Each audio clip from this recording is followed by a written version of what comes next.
All right, if you have a Whirlpool oven, this particular one is a Gold Series WGG7, but you want to know how you can turn on and off the light down here. As you can see, it's on.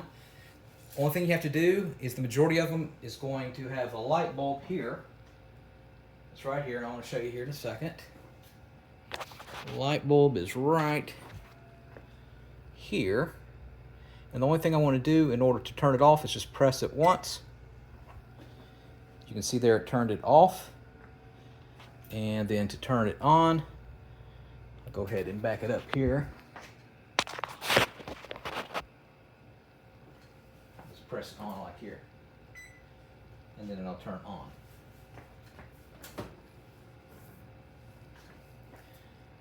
This is what it looks like underneath, if you can see. See the light right back there? And I think that lights up. No, there's one down here. It's probably, just look at your user manual, probably be easy to change out if you need to or whatever. All right, that's how you turn the light off or on a WGG7 Gold Series Whirlpool oven. Thanks for watching.